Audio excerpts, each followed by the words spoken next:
నేను ప్రయాణించిన auto driver అయితే వాళ్ళ నాన్న కూడా డ్రైవర్, కాబట్టి ఈయన కూడా డ్రైవర్ అయ్యే పరిస్థితికి వచ్చాడు.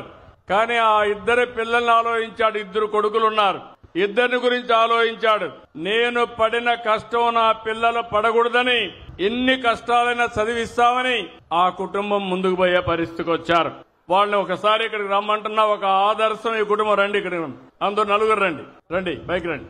అఫ్సర్ ఖాన్ ను చూసి ఈ రోజు ఆయన భార్య ఆయన కష్టపడి 2 పిల్లల్ని బ్రహ్మాండంగా చదివిస్తున్నారు. ఒక పక్క పెద్ద కొడుకు అయితే ఇంజనీరింగ్ చదువుతున్నాడు, చిన్న బాబు అయితే ఇంటర్మీడియట్ చదువుతున్నాడు.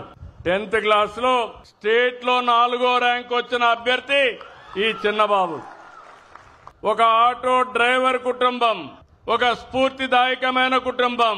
ఈ ఆడబిడ్డ అయితే ఇంట్లో ఉన్నప్పుడు భర్తకు చేదోడుగా ఉండాలని కుట్టు మిషన్ ఇవన్నీ పెట్టుకుని నెలకు 4-5 రూపాయలు ఆవిడ సంపాదిస్తుంది. ఇద్దరు కలిసి మేము చదువుకోలేదు, మా పిల్లల భవిష్యత్తు బ్రహ్మాండంగా ఉండాలని 2 పిల్లల కోసం వాళ్ళు ఒక నిర్ణయం తీసుకుని బ్రహ్మాండంగా మోటివేట్ చేశారు. ఇలాంటి కుటుంబాలన్నీ కూడా ఆటో డ్రైవర్ని చూశాను.